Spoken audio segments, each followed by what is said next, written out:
Good evening, CNT Collectibles. This is C. Hope everyone had an excellent weekend. Hope everyone is doing well. And this is a response video to Steve Speaks, who has an excellent channel and is probably an even better person, but he wanted people to post their top 5 favorite cards.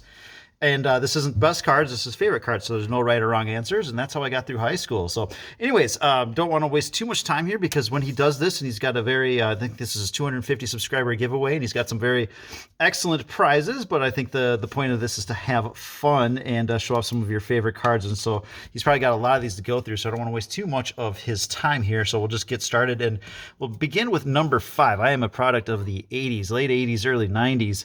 That was kind of my collecting years before recently, and they'll be reflected in a lot of these cards here. And so this is number 5, and that is Dwight Gooden, who came onto the scene in 1984, and Rookie of the Year, and then was even better in 1985 with the Cy Young season. And so this is an autograph card, and he's very proud of that.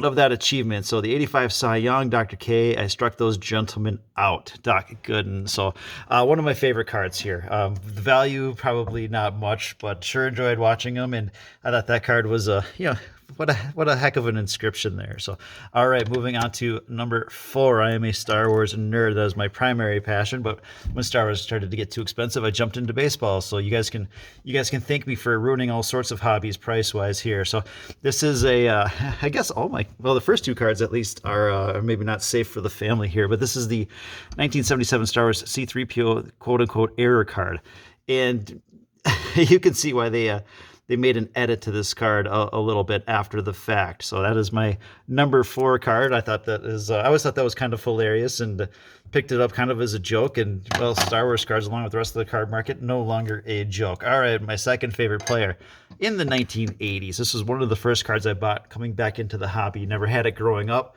That was one of the more iconic cards of the 80s, and just wanted to have it, and I'm very happy to have it.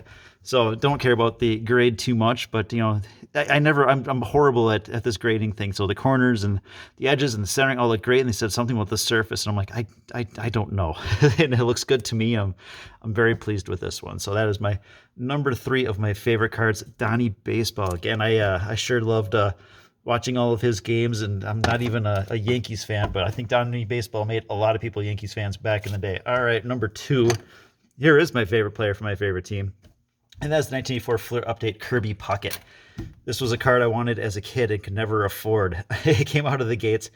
When he came on in 1987, these cards started to really explode. I wasn't too into cards in 84-85. I'd buy packs, but I never did like the update sets or anything like that. And by the time I realized what an update set was, 1987, what was I, 12 years old?